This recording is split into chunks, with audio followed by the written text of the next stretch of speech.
ಅನಿವಾರ್ಯವೋ ಯಾವುದು ಅವಶ್ಯಕವೋ ಅದನ್ನೆಲ್ಲವನ್ನೂ ಕೂಡ ತಾವು ಕೊಟ್ಟು ಸಲಹುತ್ತಾರೆ. ಜೊತೆಗೆ ಅವರು ಒಂದು ಕಣ್ಣೋಟ ಬಿದ್ರೆ ಸಾಕಂತ್ರಿ, ನಮ್ಗೆ ಹೆಚ್ಚೇನು ಬೇಡ. ರಾಯರ ಮುಂದೆ ನಿಂತು ನಾವೇನ್ ಕೇಳ್ಕೊಳ್ಬೇಕು? ಅಪ್ಪಣ್ಣಾಚಾರ್ಯ ನಮ್ಗೆ ಹೇಳ್ಕೊಡ್ತಾರೆ. ಅವರು ಹೇಳ್ತಾರೆ, ರಾಯರ ಮುಂದೆ ನೀವು ನಿಲ್ತೀರಲ್ಲ, ರಾಯರ ಮುಂದೆ ನಿಂತಾಗ ಅವರನ್ನು ಕೇಳಿ, ಸ್ವಾಮಿ ನಂಗೆ ಒಳ್ಳೆ ಮನೆ ಬೇಕು, ಒಳ್ಳೆ ಕೆಲಸ ಬೇಕು, ಒಳ್ಳೆ ಸಂಬಳ ಬೇಕು, ಒಳ್ಳೆ ಉದ್ಯೋಗ, ಮತ್ತೊಂದು ಬೇಕು, ಮಗದೊಂದು, ಅದೆಲ್ಲ ಕೇಳಬೇಡ್ರಿ. ಸ್ವಾಮಿ ನಿಮ್ಮ ನೋಟ ನನಗೆ ಬೇಕು, ನಿಮ್ಮ ಕಣ್ಣೋಟ ನನ್ನ ಮೇಲೆ ಬೀಳ್ಬೇಕಷ್ಟೇ ಸಾಕು. ಯಾಕಂದ್ರೆ ಇದು ಯಾವಾಗ್ಲೂ ಸಿಗೋಲ್ಲ.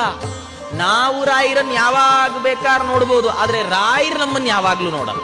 ಯಾಕೆಂದ್ರೆ ಅವರು ದೇವರನ್ನು ನೋಡ್ತಾರೆ. ಅಂತರ್ಮುಖಿಗಳಾಗಿ ಕಣ್ಣು ಮುಚ್ಚಿ ಒಳ ಮನಸ್ಸಿನಿಂದ ಭಗವಂತನನ್ನು ನೋಡ್ತಾ ಇರ್ತಾರೆ ರಾಯರು. ರಾಯರ ದೃಷ್ಟಿ ನಮ್ಮ ಮೇಲೆ ಯಾವಾಗ್ಲೂ ಬೀಳೋಲ್ಲ.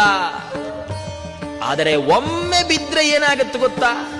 ಒಮ್ಮೆ ಬಿದ್ರು ಅಗಾದ್ರಿಗಳು, ನಾವು ಮಾಡಿಟ್ಟ ಬೆಟ್ಟದಷ್ಟು ದೊಡ್ಡ ಪಾಪಗಳೇನಿದ್ದಾವೆ